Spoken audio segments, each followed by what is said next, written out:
Accountancy একাডেমির পক্ষ থেকে আবার সবাইকে স্বাগত জানাই। আজ কনসাইনমেন্টে ইনফ্লেটেড প্রোফর্মা ইনভয়েসের ক্ষেত্রে কী ধরনের অ্যাকাউন্টিং হয়ে থাকে সেই নিয়ে আলোচনা করব। প্রোফর্মা ইনভয়েসের ব্যাপারে আগের ভিডিওতে আলোচনা করেছি। কনসাইনার যখন গুডস পাঠায় তখন এই প্রোফর্মা ইনভয়েস পাঠিয়ে থাকে এবং এই প্রোফর্মা ইনভয়েসে সাধারণত গুডসের কস্ট প্রাইস উল্লেখ করা থাকে, কিন্তু অনেক ক্ষেত্রে কনসাইনার বেশি প্রফিট করার উদ্দেশ্যে এই কস্ট প্রাইসের উপরে certain percent of profit include করে কস্ট প্রাইসটাকে ইনক্রিজ করে এই প্রোফর্মা ইনভয়েস পাঠিয়ে থাকে। সেক্ষেত্রে কনসাইনমেন্ট টু ব্রাঞ্চ অ্যাকাউন্টে অ্যাকচুয়াল প্রফিট করার উদ্দেশ্যে কী ধরনের অ্যাকাউন্টিং হয় আমরা একটা প্রবলেম নিয়ে আলোচনা করব। আমরা প্রবলেমটা শুরু করছি। প্রবলেম শুরু করার আগে বইয়ের ভাষায় ইনফ্লেটেড ইনভয়েস প্রাইস উল্লেখ করছি। On the proforma invoice the consignor is supposed to record the cost price of the goods dispatched, but in some cases he may like to show the price as higher than the cost price. In that situation, the proforma invoice is prepared at an inflated or loaded price, including some profit calculated as a percentage of cost or sales. Illustration 16, professor Amitabh বসুর financial অ্যাকাউন্টিংয়ের page number 633। Tilak of Tatanagar consign goods costing rupees 2 lakhs to his agent Pulak of Patna. The invoice was made pro forma so as to show a profit of 25% on cost. Tilak paid freight and insurance of rupees 4,000. Pulak sold part of the consignment for rupees 1,76,000 at a uniform price of 10% over the invoice price and spent rupees 6,000 as warehouse charges and 2,000 as selling expenses. Pulak is entitled to a commission of 5% on sales and 20% of the net profit after charging commission on sales. Drop the consignment account in the books of Tilak. এখানে কনসাইনার হচ্ছে তিলক, সুতরাং তিলকের লেজারে consignment to Patna account করব। আমরা উপরে লিখলাম books of Tilak consignment to Patna account. আমরা আগের ভিডিওতেও আলোচনা করেছি যে এই কনসাইনমেন্ট টু ব্রাঞ্চ অ্যাকাউন্ট সাধারণত ট্রেডিং অ্যাকাউন্টের নিয়ম ফলো করা হয়। ট্রেডিং অ্যাকাউন্টে যেমন পারচেসটা ডেবিট দিকে এন্ট্রি হয়ে থাকে, এখানেও যে গুডসটা পাঠানো হচ্ছে সেটা পারচেস করতে হয়েছে খরচ, এই খরচটা ডেবিট দিকে যাবে। সুতরাং আমরা এখানে ব্রাঞ্চ অ্যাকাউন্টে ডেবিট দিকে লিখব to goods sent on consignment account. এখানে যে গুডস পাঠানো হয়েছে তার কস্ট হচ্ছে 2 লাখ এবং তার উপর 25% প্রফিট করে প্রোফর্মা ইনভয়েস তৈরি করা হচ্ছে। সুতরাং এই 2 লাখের যে প্রাইসটা প্রোফর্মা ইনভয়েস প্রাইস দাঁড়ালো সেটা আমরা হিসেব করে এই to goods sent on consignment অ্যামাউন্টটা বসাবো। আমরা হিসেবটা একবার দেখে নিই। কস্ট প্রাইস যদি রুপিস 100 হয় তাহলে প্রোফর্মা ইনভয়েস করা হয়েছে 25% প্রফিট করে হবে রুপিস 125। সুতরাং রুপিস 2 লাখ যে cost price original cost price সেটা প্রোফর্মা ইনভয়েস করা হয়েছে 125 divided by 100 into 2 lakh is equal to rupees 2,50,000। সহজভাবে এই হিসেবটা করা যায়। যে কোনো সংখ্যা বা জিনিসের 25% মানে 4 ভাগের 1 ভাগ। সুতরাং 2 লাখের 4 ভাগের 1 ভাগ হচ্ছে 50,000। এই 50,000 ইনক্রিজ করা হয়েছে, সুতরাং 2 লাখ প্লাস 50,000 টোটাল দাঁড়াবে 2,50,000। আমরা এটা ডেবিট দিকে এই অ্যামাউন্টটা এন্ট্রি করব। এবার আমরা তিলক অর্থাৎ কনসাইনার যে খরচা করেছে, যে এক্সপেন্সেস করেছে, সেগুলো ডেবিট দিকে এন্ট্রি হবে। এখানে Tilak paid freight and insurance rupees 4000, সুতরাং আমরা এটা ডেবিট দিকে টু ব্যাঙ্ক অ্যাকাউন্ট বলে এই 4000 এন্ট্রি করব এবং পাশে লিখব ফ্রেইট অ্যান্ড ইন্স্যুরেন্স। আমরা আগেই বলেছি যে কনসাইনমেন্ট টু ব্রাঞ্চ অ্যাকাউন্টে লিমিটেড অ্যাকাউন্ট মেনটেন করা হয়, এর জন্য ফ্রেইট কিংবা ইন্স্যুরেন্স বা অন্য কোনো অ্যাকাউন্ট খোলা হয় না। যেহেতু এখানে তিলকের ক্যাশ চলে যাচ্ছে গোয়িং ইজ ক্রেডিটর আর কনসাইনমেন্ট বাবদ খরচা হচ্ছে, সেই জন্য consignment to branch account debit to bank account, সুতরাং আমরা ডেবিট দিকে টু ব্যাঙ্ক অ্যাকাউন্ট বলে এই 4000 এন্ট্রি করলাম। এবার আমরা সেল প্রসিডটা ক্রেডিট দিকে এন্ট্রি করব। ট্রেডিং অ্যাকাউন্টে সেলস যেমন ক্রেডিট দিকে এন্ট্রি হয়, এই কনসাইনমেন্ট টু ব্রাঞ্চ অ্যাকাউন্টেও ক্রেডিট দিকে এন্ট্রি হবে। এখানে যেটা বলা হয়েছে, Pulak sold part of the consignment for rupees 1,76,000 at a uniform price of 10% over invoice price। এখানে বলা হয়েছে তিলক মানে কনসাইনার যে গুডস পাঠিয়েছে তার পুরো গুডসটাই সে বিক্রি করেনি, তার পার্ট বিক্রি করেছে এবং বাকি পার্টটা তার কাছে রয়েছে আনসোল্ড স্টক হিসেবে। সে যে পার্টটা বিক্রি করেছে সেটা ইনভয়েস প্রাইসের উপর 10% প্রফিট করে তার সেল প্রসিড দাঁড়িয়েছে 1,76,000। আমরা যে অ্যামাউন্টটা সেল করে বিক্রি করে পেয়েছে সেই অ্যামাউন্টটা আমরা ক্রেডিট দিকে লিখব বাই পুলক অ্যাকাউন্ট, উইদিন ব্র্যাকেটে লিখব সেল প্রসিডস 1,76,000। এবার কনসাইনি যে খরচ করেছে, কনসাইনি যে এক্সপেন্সেসটা হয়েছে, সেটা আমরা এই ডেবিট দিকে এন্ট্রি করব। ট্রেডিং অ্যাকাউন্টের মতো এক্সপেন্সেসগুলো সব ডেবিট দিকে এন্ট্রি হয়। আমরা এখানে দেখে নিই যে কনসাইনি যেটা খরচ করেছে সেটা হচ্ছে spent rupees 6,000 as warehouse charges and rupees 2,000 as selling expenses. Consignment to branch অ্যাকাউন্টের ডেবিট দিকে টু পুলক অ্যাকাউন্ট অর্থাৎ কনসাইনি অ্যাকাউন্ট হবে, কারণ সে টাকাটা পাবে, এই ক্ষেত্রে সে ক্রেডিটর, আর খরচ বলে এইটা ডেবিট দিকে এন্ট্রি হবে। সুতরাং জার্নাল এন্ট্রিটা হয়ে থাকে consignment to branch account debit to consignees account. এখানে ওয়্যারহাউস চার্জেস নিচে লেখা হবে পুলক অ্যাকাউন্টের নিচে 6,000, সেলিং এক্সপেন্সেস 2,000, টোটাল 8,000 আউটার কলামে এন্ট্রি হবে। এরপর আমরা দেখব ইলাস্ট্রেশনে যেটা বলা হয়েছে, Pulak is entitle to a commission of 5% on sales and 20% of the net profit after charging commission on sales. এখানে বলা হয়েছে পুলক সেলসের উপর নর্মালি 5% হারে কমিশন পাবে এবং যেটা নেট প্রফিট হবে এই নর্মাল কমিশন এবং অন্যান্য খরচ বাদ দেওয়ার পরে সেই নেট প্রফিটের উপরে সে 20% এক্সট্রা কমিশন পাবে। তাহলে আমাদের প্রথমে নেট প্রফিটটা বের করতে হবে, এর জন্য আমরা ক্রেডিট দিকে যে এন্ট্রিগুলো আছে সেগুলো করে নিই, তারপর আমরা নেট প্রফিট বের করে এই কমিশনটা হিসেব করব। আমাদের এই কনসাইনমেন্ট টু পার্টনার অ্যাকাউন্টের নেট প্রফিট বের করার উদ্দেশ্যে আমাদের দুটো এন্ট্রি এখনও বাকি আছে। সেই এন্ট্রিটা হচ্ছে ক্লোজিং স্টক।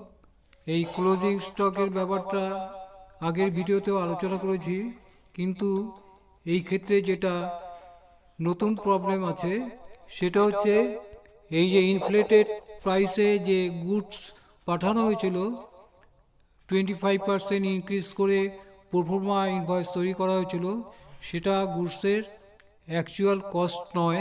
আমরা প্রফিট বের করার উদ্দেশ্যে অ্যাকচুয়াল কস্টটাকে ধরতে হবে। গুডস পাঠানো হয়েছিল 2 লাখের অ্যামাউন্টের এবং 50,000 ইনক্রিজ করা হয়েছে 25% করে, সুতরাং আমরা ওই অ্যাকচুয়াল কস্টটা ধরার জন্য ওই 50,000 মাইনাস করতে হবে। এবং গুডস পাঠাবার সময় যে জার্নাল এন্ট্রিটা করেছি তার রিভার্স জার্নাল এন্ট্রি হবে। এখানে জার্নাল এন্ট্রিটা হবে যে গুডস সেন্ট অন কনসাইনমেন্ট অ্যাকাউন্টকে আমরা ডেবিট করব এবং কনসাইনমেন্ট টু পার্টনার অ্যাকাউন্টকে ক্রেডিট করব। এটা রিভার্স এন্ট্রি।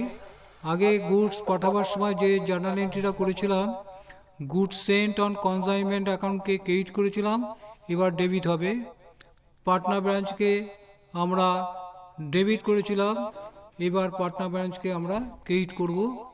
তাহলে অ্যাকচুয়াল কস্টটা ধরা হবে এবং অ্যাকচুয়াল প্রফিটটা বেরোবে। এবং আমরা এই goods sent on consignment account বলে ক্রেডিট থেকে 50,000 এন্ট্রি করব এবং এর নিচে লিখব 25% অফ 2 লাখ। এবার আমরা ক্লোজিং স্টকে ভ্যালুয়েশন বের করব। ক্লোজিং স্টকের অ্যামাউন্টটা বের করার উদ্দেশ্যে যে অ্যামাউন্টের গুডস কনসাইন করা হয়েছে তার থেকে মাইনাস করতে হবে যে অ্যামাউন্টের গুডস বিক্রি করা হয়েছে। এখানে নির্দিষ্ট পরিমাণের গুডস বিক্রি করার কথা বলা হয়নি, যেটা বলা হয়েছে Pulak sold part of the consignment for rupees 1,76,000 at a minimum price of 10% over invoice price। Invoice প্রাইসের ওপর 10% ইনক্রিজ করে অর্থাৎ 10% প্রফিট করে সে 1,76,000 বিক্রি করেছে কিছু পরিমাণ গুডস। এবার আমরা 1,76,000-এর যেটা ইনভয়েস প্রাইস সেটা বের করব। আমরা সেটা বের করার উদ্দেশ্যে এখানে যে হিসেবটা আমরা ক্যালকুলেশনটা দেখানো হয়েছে, invoice price of goods sold যদি 110 রুপিসের অ্যামাউন্ট বিক্রি করা হয় গুডস, সেক্ষেত্রে তার ইনভয়েস প্রাইস হবে 100। 110 যদি সেলিং প্রাইস হয় তার ইনভয়েস প্রাইস রুপিস 100। যেটা বের করতে হবে সেটা ডান দিকে রাখতে হবে, এই জন্য ইনভয়েস প্রাইসটা রুপিস 100 আমরা ডান দিকে রাখলাম। সুতরাং 1,76,000 যে সেলিং প্রাইস তার ইনভয়েস প্রাইস হবে 100 divided by 110 into 1,76,000 is equal to 1,60,000। Invoice প্রাইসের থেকে সেলিং প্রাইস বেশি হবে, যেহেতু সেলিং প্রাইস ইনভয়েস প্রাইসের থেকে 10% বেশি। এখানে সেলিং প্রাইস হয়েছে 1,76,000 এবং ইনভয়েস প্রাইস হয়েছে 1,60,000। টোটাল কনসাইন হওয়া গুডসের ইনভয়েস প্রাইস 2,50,000 এবং বিক্রি হয়েছে ইনভয়েস প্রাইসের 1,60,000। সুতরাং portion of goods sold is equal to 1,60,000 divided by 2,50,000 is equal to 16/25। Therefore unsold stock হচ্ছে 1 minus 16/25 is equal to 9/25। Therefore unsold stock 1 minus 16/25 is equal to 9/25। Total কনজাইন করা গুডসের 25 ভাগের 16 ভাগ বিক্রি করেছে, সুতরাং তার আনসোল্ড থাকবে 1 মাইনাস 16 25 ইকুয়াল টু 25-এর 9 ভাগ তার আনসোল্ড স্টক। এবার আমরা আনসোল্ড স্টকের কস্ট প্রাইস বের করব। এই কস্ট প্রাইস বের করার ক্ষেত্রে ইনভয়েস প্রাইসের সাথে কনজাইনরের এবং কনজাইনির নন রেকারিং এক্সপেন্সেসগুলো ধরা হয়। এখানে কনজাইনরের যে এক্সপেন্সেসটা আছে সেটাই আমরা ধরব, সেটা নন রেকারিং এক্সপেন্সেস, এবং কনজাইনি যে খরচাগুলো করেছে সেগুলো রেকারিং এক্সপেন্সেস, সুতরাং সেটা ধরা হবে না। এখানে ইনভয়েসেস প্রাইসের সাথে আমরা সেই নন রেকারিং এক্সপেন্সেস কনজাইনর এক্সপেন্সেসটা যুক্ত করব। সুতরাং এখানে invoice price of goods sent ছিল rupees 2,50,000 plus consignor expenses rupees 4,000 is equal to rupees 2,54,000. সুতরাং ভ্যালু অফ আনসোল্ড স্টক হবে 2,54,000 divided by 25 into 9 is equal to rupees 91,440. 2,54,000 এর মধ্যে ইনফ্লেটেড যে প্রাইসটা 50,000 ইনক্লুড করা আছে, সুতরাং আমরা 9/25 যেটা বের করলাম 91,440, এর মধ্যে ইনফ্লেটেড প্রাইসটা ইনক্লুড করা আছে। আমরা এই ইনফ্লেটেড প্রাইস যেটা ইনক্লুড করা আছে 50,000 এবং তার প্রপোর্শনেটলি এই 91,440 থেকে বাদ দিতে হবে। আমরা এর জন্য 50,000 ডিভাইডেড বাই 25 ইন্টু 9 করলাম এবং সেটা দাঁড়ালো রুপিস 18,000। এই আনসোল্ড স্টকের মধ্যে এক্সেস যে ইনফ্লেটেড প্রাইসটা, এটা অ্যাডজাস্ট করতে হবে অ্যাকচুয়াল প্রফিট বের করার জন্য। সুতরাং লোডিং অন স্টক দাঁড়ালো রুপিস 18,000। এবার ক্রেডিট দিকে এন্ট্রি হবে by stock on consignment account 91,440 এবং যে 18,000 লোডিং আছে তার জন্য আমরা ডেবিট দিকে এন্ট্রি করব to provision on stock account 18,000। এবার আমাদের যে এন্ট্রিটা বাকি আছে সেটা হচ্ছে কমিশন। কমিশনের ব্যাপারটা, কমিশন একটা খরচ, সুতরাং এটা কনসাইনমেন্টের এই পাটনা ব্রাঞ্চে ডেবিট দিকে এন্ট্রি হবে। আমাদের এখানে যেটা বলা হয়েছে 5% সেলের ওপর নর্মাল কমিশন, সেটা যে সেল হয়েছে 1,76,000 তার ওপর 5% কমিশন হলে অ্যামাউন্টটা দাঁড়ায় 8,800। এখানে বলা হয়েছে যে নেট প্রফিটের ওপর কমিশন, নর্মাল কমিশন এবং অন্যান্য খরচ বাদ দিয়ে যে প্রফিটটা দাঁড়াবে নেট প্রফিট, তারপর সে 20% কমিশন পাবে। সুতরাং আমরা খরচগুলো সব একদিকে যে ডেবিট দিকে আছে সেগুলো যোগ করব এবং ডেবিট দিকে যে অ্যামাউন্টগুলো আছে তার মধ্যে আমরা 8,800 নর্মাল কমিশনটা ধরে নেব। ধরে নিয়ে যে প্রফিটটা বেরোবে তার উপর আমরা 20% কমিশন বের করে একসাথে আমরা এই কমিশনটা এন্ট্রি করব।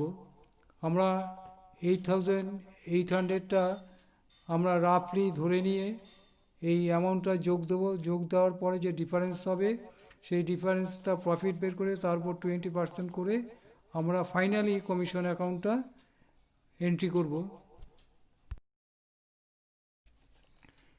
এখানে টোটাল ক্রেডিট যেটা হয়েছে সেটা হচ্ছে rupees 3,70,440 minus total debit side rupees 2,88,800 is equal to net profit 28,640. Commission on net profit at the rate of 20% এটা দাঁড়ালো 5,728 প্লাস তার নর্মাল কমিশন 8,800, টোটাল কমিশন দাঁড়ালো 14,528। এই কনসাইনমেন্ট অ্যাকাউন্টের ডেবিট দিকে এন্ট্রি হবে টু পুলক অ্যাকাউন্ট এবং তার নিচে নোট রাখা হবে কমিশন, নর্মাল কমিশন যেটা 8,800, তার সাথে অ্যাড হবে special commission at the rate of 20% 5,728, total দাঁড়ালো 14,528। এই আউটার কলমে এন্ট্রি হবে এবং বাকি ডিফারেন্স যেটা বাকি যে ডিফারেন্সটা রইল 22,192, এটা ডেবিট দিকে to profit and loss account বলে আমরা এন্ট্রি করব। আমাদের এই consignment to Patna branch account এখানে কমপ্লিট হলো। আজকের আলোচনা এখানেই শেষ করব। আমার এই ভিডিও যদি ভালো লাগে তবে লাইক করবেন, শেয়ার করবেন, পরবর্তী ভিডিও পাওয়ার জন্য সাবস্ক্রাইব করবেন এবং বেল আইকনটা প্রেস করবেন। সবাই ভালো থাকবেন।